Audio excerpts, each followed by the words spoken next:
Canada hits back on tariffs. It's all about fairness. It's all about level playing field. But that doesn't mean it isn't going to hurt. At the end of the day, we have to increase our cost to the customer. Plus, remembering the Queen of Country. Tumble out of bed and I stumble to the kitchen, pour myself a cup of ambition. Celebrating the life and legacy of Dolly Parton. And a strange noise somewhere inside her vehicle. We could hear it in the corner over here, so we figured it must be under the car. A tiny hideaway, now a mechanic's new pet. I'm like, oh my goodness, there's a live cat in there. CTV Calgary, local breaking news with Tara Nelson. Hello and thank you for joining us. Canada took a tough position today, firing back at Donald Trump's 50% tariffs with dollar-for-dollar counter tariffs effective September 8th. They will apply to more than 700 U.S. imports worth $27.6 billion. Things like smartphones, kitchen appliances, and makeup. The federal ministers who made the announcement also said there will be a $7.8 billion package of measures to protect Canadian workers and businesses. Michael Couture has the details. The LaPlante family has been in the metal roofing business for 3 generations. In that time, they've weathered a lot of storms, but this trade war feels different. We've been focusing and trying to grow our sales in the U.S. for the last 50 years, and now to see that disappear is quite a shock. It's why he and his son are welcoming the $7.5 billion support package from the federal government, including extra money for employment insurance. We're going to stand up for you. The federal government also released the nearly 700 products it's targeting in their dollar-for-dollar tariff package on American goods starting September 8th. Tariffs on U.S. steel and aluminum will go from 25% to 50%. Other goods seeing levies at that rate include perfumes and makeup and honey, among other things. Seafood products, cheese, and large kitchen appliances will be hit with 25% tariffs. We're also targeting products that will target states in the U.S. And so we're being wise and strategic to put political pressure. There will also be economic pressures on Canadians, and government officials couldn't put a number on how these measures will impact the economy on this side of the border. We will publish our estimate when we come to the budget 2026. But for the time being, I would say with the measures we're putting forward, this is really about supporting Canada, supporting worker communities and businesses. Now, to help businesses even more, Philippe Laplante would like the government to go one step further. Our Canadian government needs to be pushing that the hospitals, army bases, whether it's a school being built across Canada, is using Canadian steel by Canadian manufacturers here in Canada. The government is also expanding a number of federal loan and grant programs. Billions of dollars will be made available to fund shovel-ready projects for Canadian businesses. And the Canadian Chamber of Commerce says this help needs to be in place urgently. Mike Couture, CTV News, Ottawa. So that's the big picture on how Canada is responding. Let's dig a little deeper to see how all of that may impact you. We have team coverage tonight. Tyson Fedor is looking at what this broken relationship could mean for Alberta's energy industry. And Tyler Barrow is looking at the dollars and cents for everyone else, those who buy products and those who sell them. And Tyler, we all fall into one of those two categories. Tara, it's going to be hard for any of us to avoid being impacted. Now, the store owners I spoke with all had a different game plan today. Some stocked up on supply in anticipation of the tariffs. Others are trying to find workarounds, but customers are being warned to brace for higher prices. It's a tough time for truck owners with tariffs on the horizon. Here's what a new brake rotor will soon cost. $800 to replace this, and now it's going to cost upwards of $1,000 or more. That's because of a September 8th tariff that will add a 25% increase to steel imported from America. Canadians will see an increase of a long list of auto parts. So we have to pass that cost on to the customer when the cost of it increases. Large kitchen appliances are also being targeted. Brand products like GE, Whirlpool, and Frigidaire have been hit with 25% tariffs. Bow West Appliances has been bracing for the tariffs. It has been carrying 50% more refrigeration stock over the past few months. It's not going to be as I don't believe, as big as an impact as some people think. But of course, with some, they will put the prices up because they can. The new tariffs are hitting some grocery items too. This local market in Bridgeland will simply adjust when it comes to the additional 25% on American cheese. We'll just shift from buying U.S. cheeses to domestic or French, British, or Swiss. Like many, Joseph Treya is still trying to understand the full impact of the new tariffs. One economist argues it will be consumers, not American producers, who feel the brunt of the increased tariffs. We're effectively taxing our own citizens as a way to try and teach the Americans a lesson. It's why tariffs are such a ridiculous policy. But for now, at least, many Calgarians are willing to take on the extra cost. I would pay extra to buy Canadian. 100%. I think we have something to be proud of. Now, shoppers like the two we just heard from will likely get a little extra help from grocery stores to help locate those Canadian products. We reached out to Sobeys, which tells us it is committed to providing those Canadian products and making sure they're very obviously labeled so people know exactly what they're buying and where it came from. Tara? Okay, Tyler, thank you. Now, with these latest counter tariffs, Alberta energy is off the table, at least for now. Tyson Fedor joins us. And Tyson, there are some provinces who actually support an energy export tax. Well, Tara, just yesterday, you remember Doug Ford from Ontario calling on Premier Danielle Smith to put a tax on oil and gas in this province. She says there's no chance of that actually happening. But today, BC Premier David Eby flirted with the idea, saying he'd be open to putting a tax on natural resources from his province. But some energy experts we speak with say that would be a very costly decision. Nearly $28 billion in new counter tariffs announced by Ottawa. Canadian energy is not included in that, at least not for now. If we try to put export taxes or restrictions on volume on oil or natural gas, I think that could really escalate things quickly. Premier Danielle Smith says Alberta oil and gas should be off the table on export taxes, saying it's not a viable option. She wants Canada to return to the negotiating table as tariffs increase costs and disrupt supply chains. Nobody wants us to turn off the taps to the United States. But I'll tell you this, when you're negotiating, especially when you're negotiating with a bully, you don't start with one hand tied behind your back. You don't immediately take things off the table because that weakens your negotiating position. In an interview with BNN Bloomberg, BC Premier David Eby weighed in on a possible export tax on natural resources, leaving BC for America. Would you support using BC's natural resources as leverage, like potentially tariffing or even restricting energy exports? Yes. I don't put any of the items that are in her province up in terms of the discussion. I'm just speaking for British Columbia and what we're willing to do as part of a coordinated federal effort. But energy expert Richard Masson believes an export tax on energy ahead of the U.S. midterm elections would create a further divide, especially for many Americans who support Canada's retaliatory measures. They're already feeling pretty bad about paying $5 for diesel, and they could, instead of supporting Canada generally, start to think that we're playing too hardball. In trade discussions last week, Canada proposed reigniting the Keystone XL pipeline to appease President Trump before talks broke down. The Canadian government knows what Trump wants. He wants Keystone XL. It's a big symbol. When asked, the federal finance minister would not address the future of that pipeline project. The most sought-after commodity today is trust. And Canada offers the trust that the world needs. Stability, predictability, and trust. Now, the Premier would not comment on the Keystone project, as she says she was not part of those trade negotiations last week. The company that owns that project, South Bow, would not return comment today when requested. Now, at this point, Danielle Smith says that increasing our exports to the U.S. for oil and gas could potentially help navigate the waters through creating a new trade deal. Tara. Okay, Tyson, thank you. Canadians continue to face higher food prices amid the ongoing trade war, meaning parents could be paying more to fill up their kids' lunch boxes later this fall. The not so good news is that we are expecting a bit of an upswing when it comes to food inflation starting in October until the end of the year, an increase of maybe 6 to 7%, unfortunately.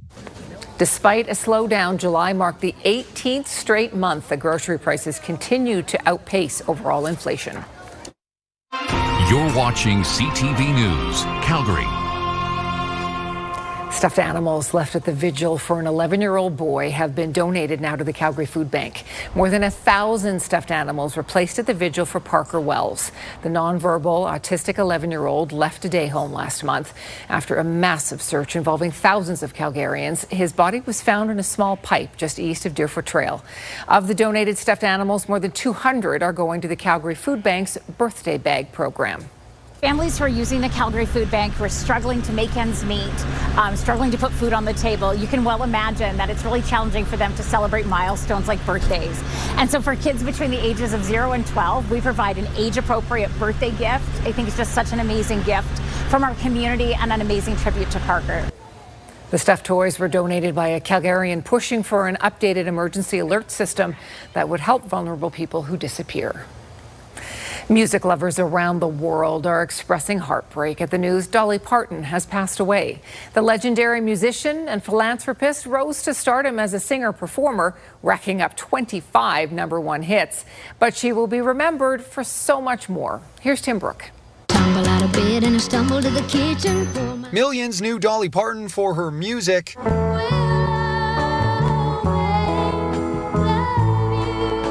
Last played in Calgary in 2016. But the Rock and Roll Hall of Fame singer always insisted there was more to it. I don't think about my life in terms of superstar. I'm just a working girl. I always say, and it's the truth, that I am a workhorse that looks like a show horse. That work showed up around the world. Parton's charitable donations helped expedite COVID vaccine development, and her Imagination Library promoted children's literacy. And she really wanted each family to have the same book and the same access to books. And so that's why we've opened it up to the whole Calgary community to be able to participate in this wonderful program. The Calgary Public Library's My First Bookshelf sent out its 200,000th free book this month. We've served a total of 8,300 children so far, and more to come. Just days ago, the 80-year-old shared an update with fans, saying she was dealing with health issues. Her nephew announced her death Tuesday, as was her wish. She wants to rest in a beautiful bed of plush cotton because after a life wearing heavy rhinestones, she finally deserves to be comfortable and have some rest. Albertans who knew her say she'll be missed. Music promoter and Canadian Country Music Hall of Famer Ron Sakamoto worked with Parton in the 1970s. She was such an icon and really something special to the music industry and the world, actually. And it's when I heard today, it was just shocking. But the influence and music will live on. The Calgary Philharmonic Orchestra will be hosting an event on September 11th where guest vocalists will be performing Parton's biggest hits. Tim Brooke, CTV News, Calgary. The Calgary Public Library says a great way to honor Dolly would be to make a donation to local literacy programs. It currently has 370 Calgary kids on its bookshelf waitlist. All right. Well, a very sunny day out there. Danielle's here with us now. How's our evening looking? Well, when you think about so many kids heading back to school next week, you know, we got to soak up as much summer as we possibly can, and the weather is really helping with that. Look at this. There's nothing going on, not just in southern Alberta, even in central Alberta, which is unusual considering the summer that they've had there. So nothing going on for the rest of today.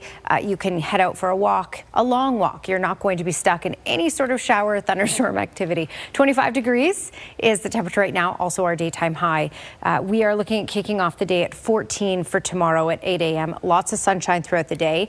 It will be even hotter tomorrow, a high of 29, and we get into a small risk of any sort of shower, thunderstorm development in Calgary at 8 p.m. Tara. Thank you, Danielle. We have new details tonight about a train derailment about 3 years ago. We'll tell you about the medical episode the TSB has determined played a major part in this accident. And a cross-country charity run will meet the athlete pounding the pavement as he pulls into Calgary today.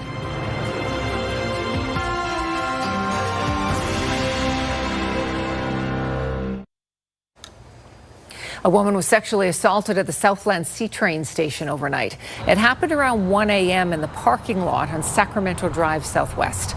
A witness called police and the victim was taken to hospital. Investigators say the victim did not know the attacker. They also say he spoke with an accent. Witnesses say a black SUV with chrome trim around the windows took off from the area. Investigators are now reviewing security video from that area. Police are asking for help identifying an arson suspect. They blurred her face in these photos because she may be a youth. She's wanted in connection to a fire that destroyed a garage and a vehicle in Forest Lawn on July 18th. The surveillance photos do show what she was wearing at the time of the incident. The Transportation Safety Board has identified concerns after a train derailment near Wainwright in 2023.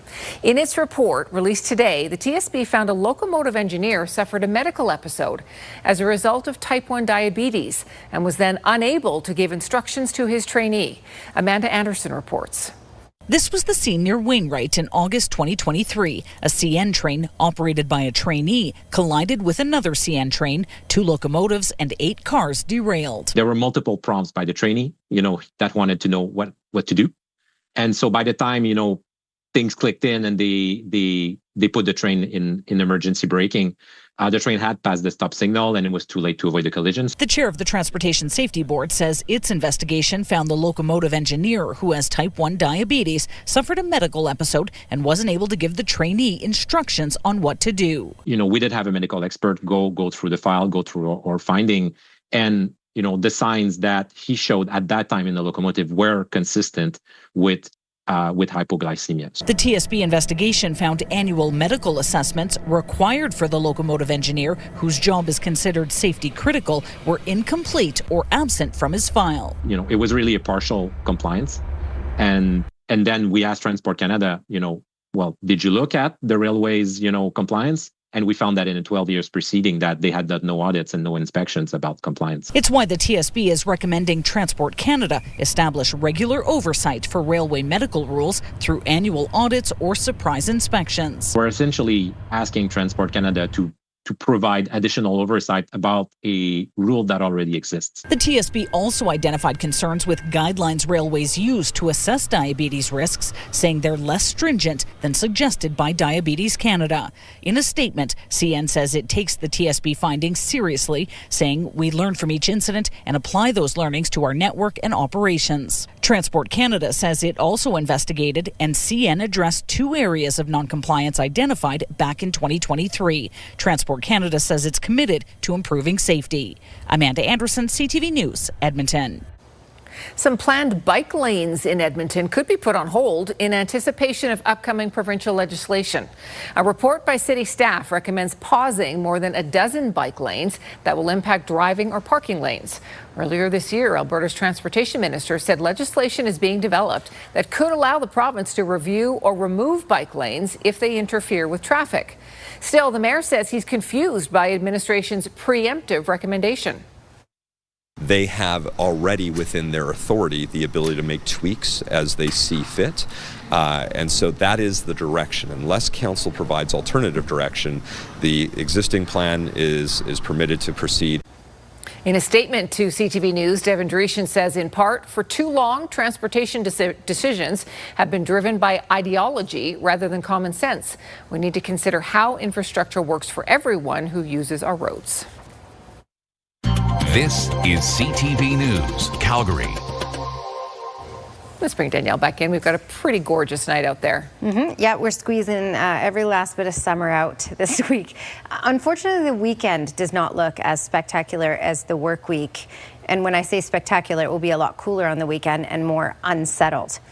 I'll show you that longer range forecast in just a second here. But first, oh boy, look at these temperatures. High 20s, Drumheller down through Brooks into Medicine Hat, Lethbridge and Milk River. Even Banff is in the high 20s at this point. Calgary, Pincher Creek in the mid 20s right now. We're going to get hotter and hotter over these next 2 days, so you can expect us to get to about 29. for tomorrow. So we're going to see some heat out there over these next 2 days, that's for sure. And mainly stable in Calgary for the most part. Lots of sunshine to be had. A little breezy today in the city, 37. We maxed out at 37 in Calgary and around that 30 mark Lethbridge over to Medicine Hat. It will be a little breezy at times tomorrow afternoon as well, but in many cases is a bit of a welcomed breeze when temperatures climb so high. All right, so nothing to talk about right now on satellite and radar. This is quite a unique time because typically Edmonton has been hammered with storm after storm, and even in central Alberta, it's pretty quiet as well. It will be a little unsettled over these next couple of days. So let me show you what you can expect. And it definitely depends on your community here. All right, so fast forward through tomorrow. Tomorrow, for pretty much the entire day, we are looking at a lot of sunshine out there.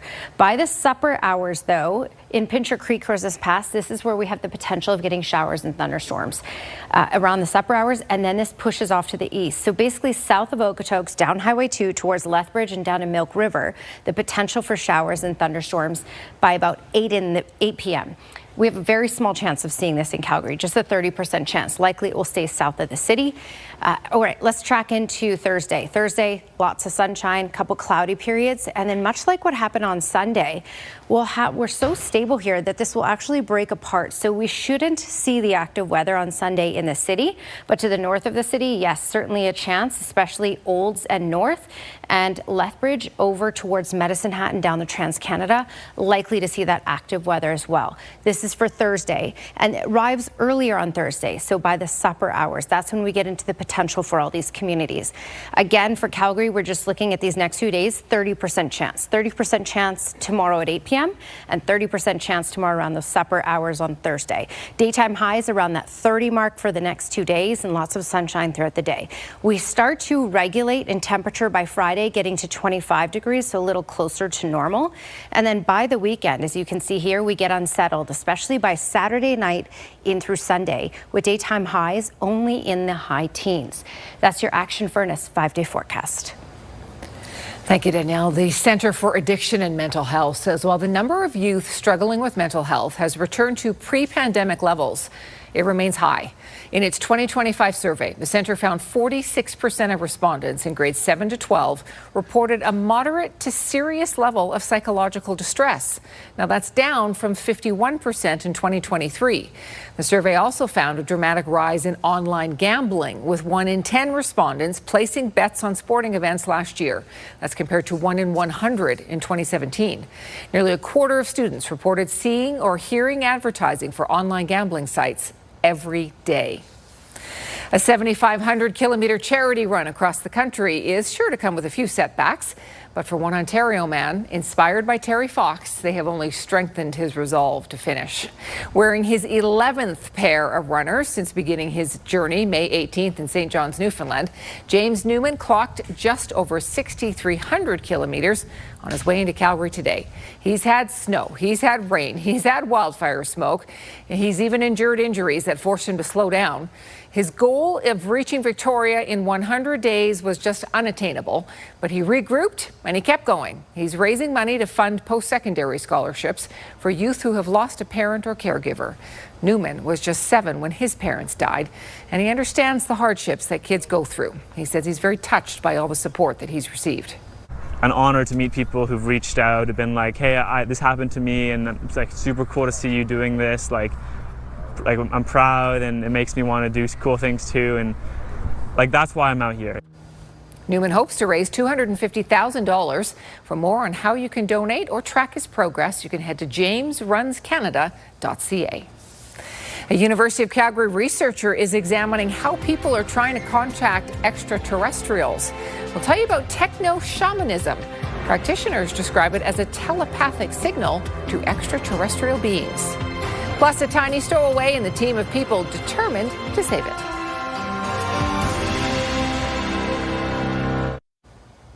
A University of Calgary anthropologist is studying people who believe they found a way to talk to UFOs. His research is taking him around the world, exploring a movement that blends technology, meditation, and a belief in extraterrestrial life. Here's Mark Villani. For decades, TV shows like The X-Files fueled our fascination with UFOs and aliens. But some people aren't just looking to the sky, they're trying to make contact. They describe what they're doing as close encounters of the fifth kind. Dr. Shane Dahl is a University of Calgary anthropologist researching a global phenomenon he calls techno-shamanism. He's interviewing groups around the world who use technology like laser pointers and Geiger counters to signal UFOs, combined with meditation, visualization, and what participants describe as telepathic contact. You sort of meditate into a state where you can imagine your consciousness leaving your body and going into deep space.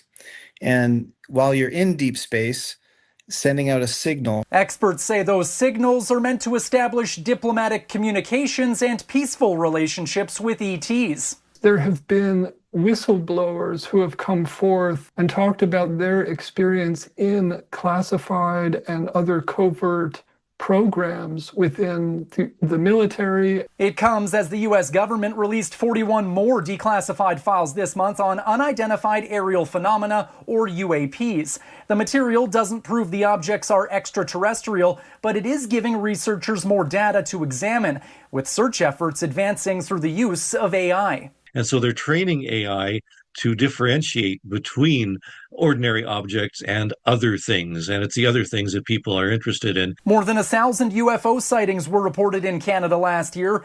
The vast majority occurred in August. And Calgary led the country with 28 sightings. While there's no confirmation of any contact with aliens, this researcher says his work is more about revealing how people see their place in the universe. They're transforming popular cosmology through ritual practice. Mark Villani, CTV News, Calgary. Dahl says he plans to continue his research, spending more time with groups around the world to better understand their methods for trying to make contact. The Canadarm got a workout today, about 400 kilometers above Earth. And we've got a good camera view, so you'll keep moving inboard and go down the Cedar Rail. Reminder, the Cedar Rail is at mile marker 7200. And you're going to Two astronauts were out there for about 6.5 hours. They were installing a replacement antenna, which helps carry high-speed data between the orbiting outpost and mission control. The same two crew members were also outside last week to remove the old antenna and secure it to the station's truss.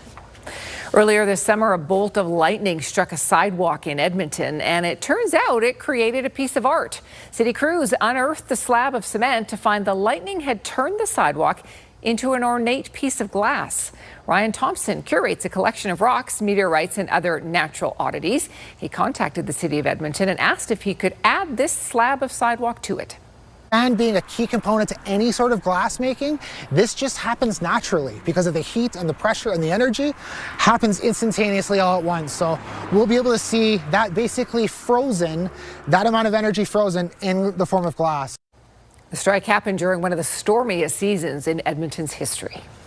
Well, still to come, it might be time for a trim. This guy hasn't cut his hair in nearly 2 years, so what's he waiting for? We'll explain in our trending videos next.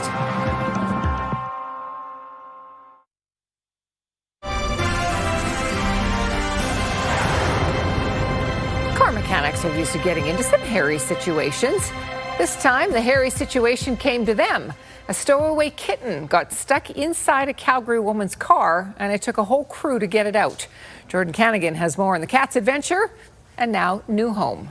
Preeti Rockra knows the engine of her new vehicle purrs. She wasn't expecting it to meow. He noticed that the meow sound was coming from my side of where I was parked in the garage. The sound of the feline started coming from the car on Saturday. They checked under the hood, around the engine, underneath the SUV. We knew that the cat was more than likely stuck, but we would hear the cat here, and then we would hear the cat up front. A mobile mechanic couldn't find the cat over the weekend, so on Monday morning, Rockra took the vehicle to Lexus of Royal Oak. A short 5-minute drive, but it sure felt long. So I could hear the cat.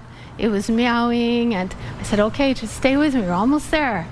So as I brought my car in to service, everybody was so fascinated by this because they said they've never ever experienced this before. The SUV was lifted up, parts removed underneath, He just grabbed the cat out of the undercarriage of the car, and I'm like, oh my goodness, there's a live cat in there. And I'm like, wow. The young feline found alive and well. Got it some food and water. From there, we let the guests know that there was a cat in the engine bay. Obviously, it was not their cat, and let us know that we could take care of it as needed.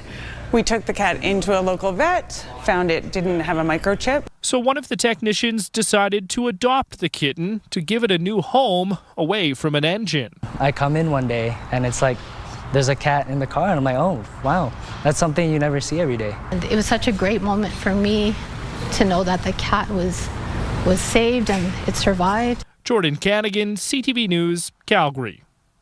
Now, it's still not exactly known how the cat ended up in the vehicle or how long it was there for. The technician who adopted the kitten is still deciding on a name. Things you don't expect to happen in a day, you know? Happy ending, though. That's good. Great. Well, if you're looking for a way to calm your baby, you might want to hire these ladies.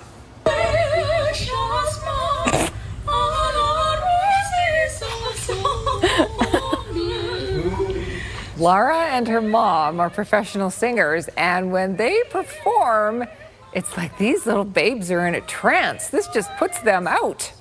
Little opera? No problem. Like, just seeing that, right? I wonder how many parents are like, well, can I rent them for 2 hours? Exactly. Just come to my house every night around 8 and sing my kids to sleep. No kidding. Well, have you ever spent so much money on something that you were determined later you were going to get your money's worth?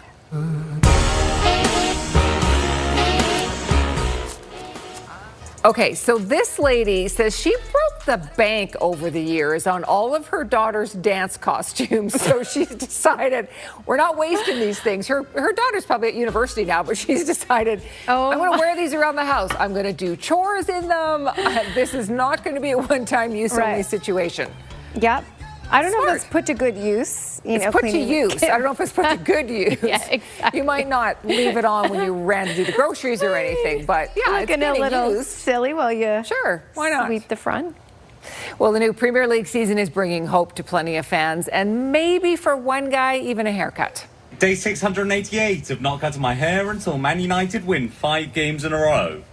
Okay, so this is Frank. He's a Manchester United fan. He has not cut his hair in more than 688 days.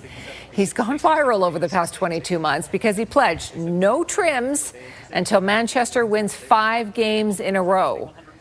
You wouldn't think it would be that hard, but the club finished last season with just 2 straight victories. He started the challenge 8 months after Man U's most recent 5-game win streak. That was in 2024. Oh. They're not exactly on a winning streak. They've had no more than 2 games in a row with that they've won. So that's why that mop is getting out of hand right there. Yep. Well, that's a lot of hair. That's a lot of hair. Yeah. Well, still to come, the White House is alleging abuse as Canada hits back on tariffs. We'll see where Washington and Donald Trump in particular stand tonight as Canada announces counter tariffs.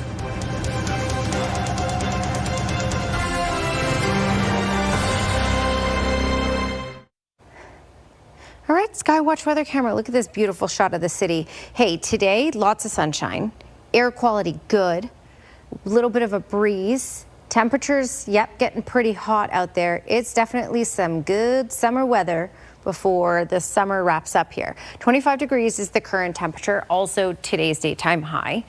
21 is what's normal for this time of year. So, yep, we're a little bit above normal. We will get even hotter tomorrow, getting up to a high of 29 in the city. Some other communities getting into the 30s, especially in the southeast corner. Just a look overall, it's 27 in Banff, Lethbridge, Brooks, Milk River, Drumheller, and 26 in Pincher Creek. Medicine Hat, one of the hot spots in southern Alberta at 28, but up to the north, they're sitting in the 30s in some communities. Radar and satellite, nothing going on right now. Tomorrow is a stable day as well, although in the evening hours, there may be a little bit of thunderstorm activity, especially closer to the far south. And a very small chance of seeing that here in Calgary. All right, this is your 24-hour forecast brought to you by Action Furnace. Fixed Rider is free, and it's a bright day once again tomorrow, a high of 29. And again, by 8 p.m., just that small chance in Calgary of getting any sort of shower or even a weak thunderstorm. There's a greater chance south of Okotoks tomorrow. All right, tomorrow in Kamloops, Kelowna, Salmon Arm, 33 and 34 degrees. Oh my goodness, 32 for Fernie, 29 for Edmonton, 28 for Red Deer, all stable in Alberta once again. 32 looks like the high for Drumheller tomorrow, 31 for High River, 32 for Lethbridge, and 33 for Medicine Hat. So definitely a sunny day, a stable day, and the wind should be relatively calm as well. Tributes are pouring in for country music legend Dolly Parton. Parton's career spans 6 decades with 25 #1 country hits. Her charity provided more than 100 million books for children, and she helped fund Moderna's COVID vaccine. Stuffed animals left at the vigil for 11-year-old Parker Wells have now been donated to the Calgary Food Bank. The toys were donated by a Calgarian pushing for changes to the Amber Alert system. And the federal government announced today tariffs will be applied to $27.6 billion worth of U.S. imports. 700 products are on the government's dollar-for-dollar tariff package, which takes effect on September 8th.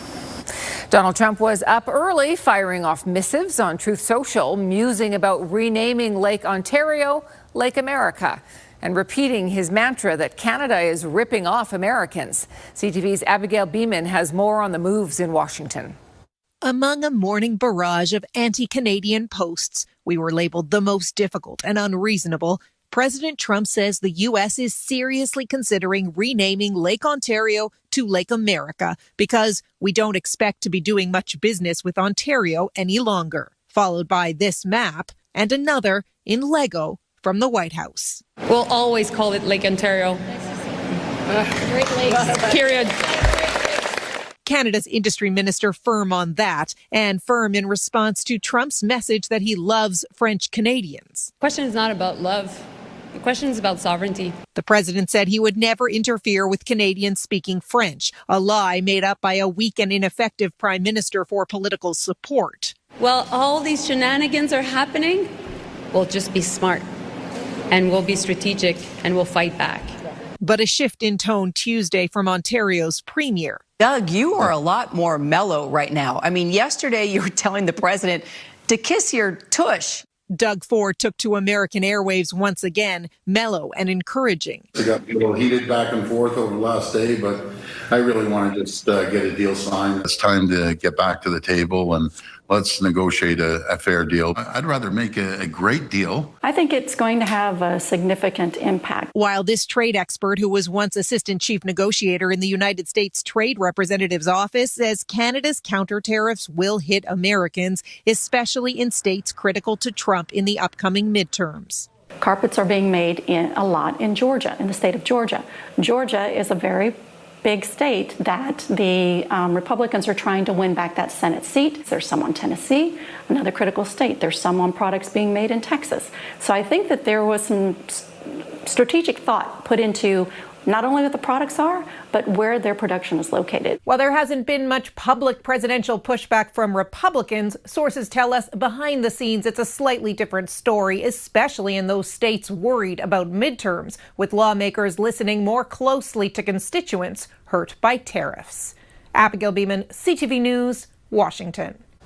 The intensifying trade war and ongoing affordability crisis and consumer debt mean more Canadians are falling behind on their payments. The stress is concentrated in Alberta, Saskatchewan, and Ontario. According to TransUnion, Canadians carrying non-mortgage debt owed an average of $28,118. That's up about 7.5% from a year ago. In total, consumer debt hit more than $2.6 trillion. At the same time, more people are declaring bankruptcy or filing consumer proposals to restructure their debt. The bid to own one of the FIFA World Cup-themed beaver statues has officially closed. The statues were set around downtown Toronto. A neighborhood online auction for 50 installations received more than $170,000 in total bids. The vibrant sculptures were part of an artistic scavenger hunt. Have you ever dreamed of singing in an opera? A Calgary company is staging a massive production, and almost 36 parts are going to community members who responded to a call out online. That's next.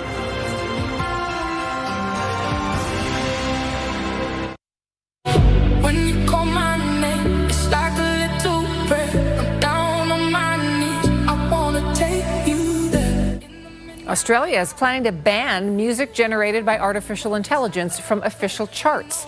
It comes as a version of Madonna's hit Like a Prayer, created by an Australian producer using AI-generated vocals and drums, has spent 16 weeks on the charts. The association says some AI-assisted music will remain eligible as long as it meets certain requirements, like featuring human vocals. Alberta Vocal Arts is getting ready for its next big opera production, and the artistic director is trying something a little bit different this time.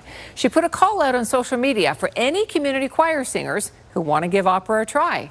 Now the cast is rehearsing with 30 new additions. Kevin Fleming reports.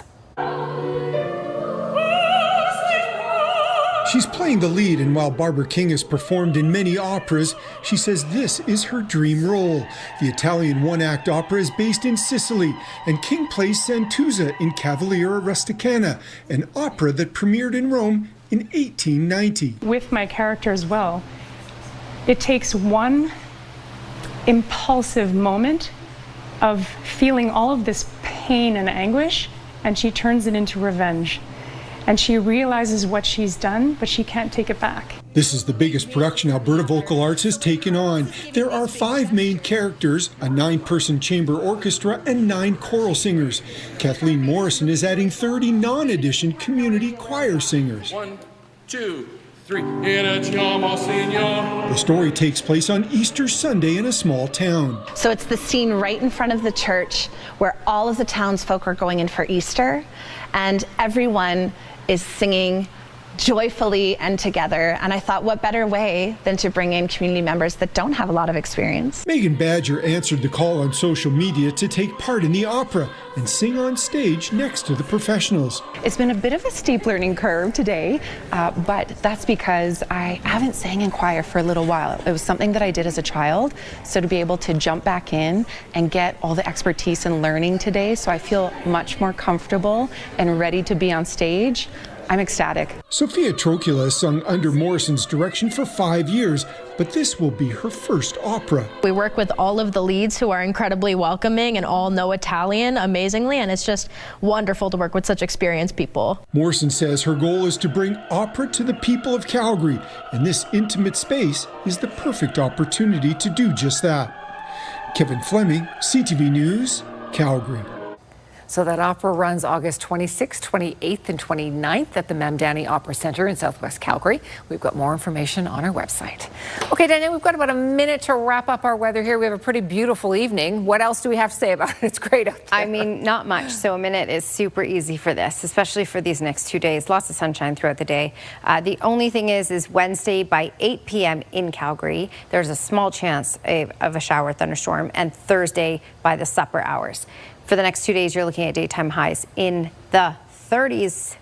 Weather window brought to you by Lux Windows and Doors. Crafting quality windows and doors for your style, budget, and Alberta's climate. And Susan Graftis sent this one in. She took this morning in Didsbury, and just goes to show that peaceful, wonderful morning out there. Very tranquil looking, isn't it? Yeah. Beautiful. Thanks for your company tonight. Have a terrific evening, and we'll see you again tomorrow.